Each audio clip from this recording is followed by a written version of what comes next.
Hi friends, welcome back to magic tasty. അപ്പോൾ നിങ്ങൾക്ക് എല്ലാവർക്കും സുഖമാണെന്ന് വിചാരിക്കുന്നു. അപ്പോൾ ഇന്ന് നമ്മൾ മടി പിടിച്ച ദിവസമൊക്കെ നമുക്ക് പെട്ടെന്ന് തയ്യാറാക്കി എടുക്കാൻ പറ്റുന്ന ഒരു കുക്കർ ബിരിയാണിയുടെ റെസിപ്പിയാണ്. അപ്പോൾ ഇതെങ്ങനെ തയ്യാറാക്കാൻ നോക്കാം. അതിന് വേണ്ടി ഇനി വീഡിയോയിലേക്ക് പോകാം. അതിന് മുമ്പായിട്ട് നമ്മുടെ ചാനൽ സബ്സ്ക്രൈബ് ചെയ്യാത്ത കൂട്ടുകാരുണ്ടെങ്കിൽ ഒന്ന് സബ്സ്ക്രൈബ് ചെയ്യണേ.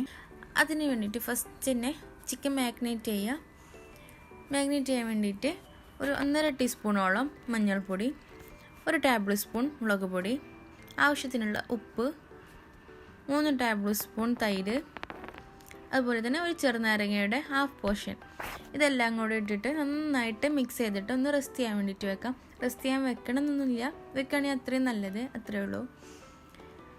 അപ്പോൾ ഇനി അരി എടുക്കാം. ഞാൻ ഇവിടെ 3 ഗ്ലാസ് അരിയാണ് എടുത്തിട്ടുള്ളത്. അതൊന്ന് കുതിരാൻ വേണ്ടിയിട്ട്, കഴുകിയതിന് ശേഷം കുതിരാൻ വേണ്ടിയിട്ട് വെള്ളം ഒഴിച്ചിട്ട് മാറ്റി വെക്കാം. അപ്പോൾ ഇനി നമുക്ക് മസാല തയ്യാറാക്കാം. അതിന് വേണ്ടിയിട്ട് അവിടെ കുക്കറിലേക്ക് ഒരു ടേബിൾ സ്പൂണോളം നെയ്യ് ചേർത്ത് കൊടുത്തിട്ടുണ്ട്. അതുപോലെ കുറച്ച് ഓയിലും കൂടി ചേർത്ത് കൊടുക്കാം. ഞാൻ ഇവിടെ എടുത്തിട്ടുള്ള ഓയിൽ വെളിച്ചെണ്ണയാണ്. നിങ്ങൾക്ക് സൺഫ്ലവർ ഓയിലോ പാം ഓയിലൊക്കെ ഉപയോഗിക്കുന്നതാണ്. ഒന്നുകൂടി ടേസ്റ്റ് തോന്നിയിട്ടുള്ളത് വെളിച്ചെണ്ണയാണ്. അപ്പോൾ അതുകൊണ്ടാണ് വെളിച്ചെണ്ണ എടുത്തിട്ടുള്ളത്. അപ്പോൾ അതൊന്ന് ചൂടായി വരുന്ന സമയത്ത് ഇതിലേക്ക് പച്ചമുളക്, വലിയ ജീരകം, പട്ട, പൂവ് ഇതെല്ലാം കൂടി ഇട്ടിട്ടൊന്ന് വഴറ്റിയെടുക്കാം, ഒന്ന് ചൂടാക്കിയെടുക്കാം. അപ്പോൾ ഇതിൻ്റെയൊക്കെ മെഷർമെൻറ്റ് അവിടെ സൈഡിലായിട്ട് കൊടുത്തിട്ടുണ്ട് വീഡിയോയുടെ. അപ്പോൾ ഇത് ചൂടായി വരുന്ന സമയത്ത് ഇതിലേക്ക് 3 മീഡിയം സൈസിലുള്ള വെല്ലുള്ളി ചേർത്ത് കൊടുക്കാം. പിന്നെ ഇതിലേക്ക് ആവശ്യത്തിനുള്ള ഉപ്പും കൂടി ചേർത്തിട്ട് അടിച്ച് വെച്ചിട്ട് നന്നായിട്ടൊന്ന് വഴറ്റിയെടുക്കാം.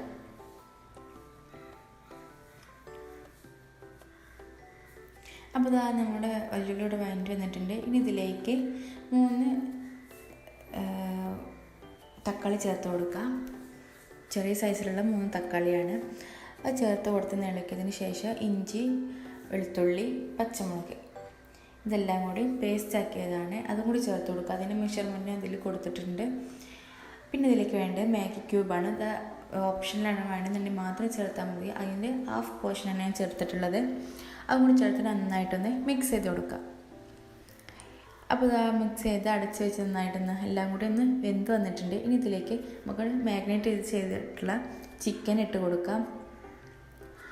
പിന്നെ ഇതിലേക്ക് വേണ്ടത് 1 ടീസ്പൂൺ ഗരം മസാല, 1 ടീസ്പൂൺ കുരുമുളക് പൊടി, ഇതെല്ലാം കൂടി ഇട്ടിട്ട് നന്നായിട്ട് മിക്സ് ചെയ്ത് കൊടുക്കാം. അപ്പോൾ ഇതാ എരിവ് കുറച്ച് കുറവാൻ തോന്നിയപ്പോൾ ഞാൻ ഇത്രയും കൂടി ഇട്ടിട്ട് നന്നായിട്ട് മിക്സ് ചെയ്ത് കൊടുത്തിട്ടുണ്ട്. പിന്നെ ഇതിലേക്ക് വേണ്ടത് 1/2 ടേബിൾ സ്പൂണോളം നെയ്യാണ്. അതും കൂടി ഇട്ടിട്ട് നന്നായിട്ട് അടച്ച് വെച്ചിട്ട് നല്ല വേവിച്ചെടുത്തിട്ടുണ്ട്.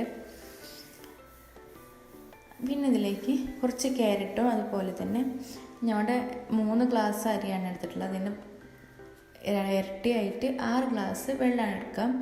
എന്നിട്ട് ഇതിലേക്ക് ആവശ്യത്തിനുള്ള ഉപ്പും കൂടി ചേർത്തിട്ട് നന്നായിട്ട് തിളപ്പിച്ചെടുക്കാം. ഇത് തിളച്ച് വരുന്ന സമയത്ത് ഇതിലേക്ക് അരി ഇട്ട് കൊടുക്കുക. അതിൻ്റെ കൂടെ തന്നെ മല്ലി ഇലയും കൂടി ഇട്ട് കൊടുത്തിട്ടുണ്ട് കേട്ടോ.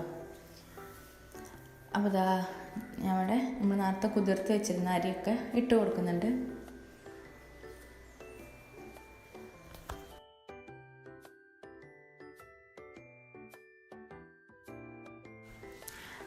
അപ്പോൾ ഇതിലേക്ക് അരിയൊക്കെ ഇട്ട് കൊടുത്തതിന് ശേഷം ഉപ്പും എരിവും എല്ലാം പാകാൻ നോക്കണം. അതുപോലെ തന്നെ ഞാൻ കുറച്ച് ഉപ്പും കുരുമുളക് പൊടിയും ഗരം മസാലയൊക്കെ ചേർത്ത് കൊടുത്തിട്ടുണ്ട്. എല്ലാത്തിനും കുറവ് തോന്നിയപ്പം ഉപ്പ് കുറച്ചൊന്ന് മുന്നിട്ട് നിന്നിട്ട് ആവണം കേട്ടോ, നല്ലൊരു പാകം ഉപ്പായി കിട്ടുള്ളൂ. പിന്നെ അതിലേക്ക് ചെറിയ കഷ്ണം ചെറുനാരങ്ങയുടെ നീരും കൂടി ഒഴിച്ച് കൊടുത്തിട്ടുണ്ട്. നമ്മൾ അരിയൊക്കെ വേറിട്ട് നിൽക്കാൻ വേണ്ടിയിട്ടാണ്. അപ്പോൾ ഇതാ ഇനി നമ്മൾ കുക്കർ അടച്ച് വെച്ചിട്ട് വേവിച്ചെടുക്കാം. അപ്പോൾ ഇത് ഞാൻ ഇവിടെ ഒരു പാൻ വെച്ചിട്ടുണ്ട്. അതിലേക്ക് 1 ടീസ്പൂണോളം നെയ്യ് ചേർത്ത് കൊടുത്തിട്ടുണ്ട്. ഇനി ഒരു 2-3 അണ്ടിയും, അതുപോലെ തന്നെ ഉണക്കമുന്തിരിയായിട്ട് ഞാൻ ഇവിടെ എടുത്തിട്ടുള്ളത്. ഉണക്കമുന്തിരി ബ്ലാക്കാണ് എൻ്റെ കയ്യിലുണ്ടായിരുന്നത്, മറ്റേതില്ല. അപ്പോൾ ഉള്ള മുന്തിരി വെച്ചിട്ടൊന്ന് അഡ്ജസ്റ്റ് ചെയ്തതാണ്. അപ്പോൾ അതും കൂടി ഇട്ട് നന്നായിട്ടൊന്ന് അപ്പോൾ ഇതൊന്ന് വറവാക്കിയിട്ടൊന്ന് മാറ്റി വയ്ക്കാം. അപ്പോഴേക്കും നമ്മുടെ ബിരിയാണി ഇവിടെ റെഡി ആയിട്ടുണ്ടായിരുന്നു കേട്ടോ. അപ്പോൾ വിസിലൊക്കെ കളഞ്ഞിട്ട് കുക്കറത്ത് വന്ന് നോക്കാം. നല്ല അടിപൊളി ടേസ്റ്റുള്ള ബിരിയാണിയായിരുന്നു. അതുപോലെ തന്നെ നമുക്ക് കുട്ടികൾക്ക് രാവിലെയൊക്കെ ലഞ്ചിനായിട്ടൊക്കെ സ്കൂൾക്ക് കൊണ്ടുവിടാനും ഓഫീസിലേക്കായാലൊക്കെ പെട്ടെന്ന് തയ്യാറാക്കി എടുക്കാൻ പറ്റുന്ന ഒരു റെസിപ്പിയാണ്. പിന്നെ കുറച്ച് വീഡിയോ എൻ്റെ കയ്യിൽ നിന്ന് ലാസ്റ്റത്തെ കുക്കറൊക്കെ ഓപ്പൺ ചെയ്യേണ്ട വീഡിയോ ഒക്കെ എൻ്റെ കയ്യിൽ നിന്ന് മിസ്സായി പോയതാണ് കേട്ടോ. അത് എങ്ങനെയോ അറിയാതെ കൈ തട്ടൊക്കെ ഡിലീറ്റായി പോയെന്ന് തോന്നുന്നുണ്ട്, ഇത് കാണുന്നില്ല.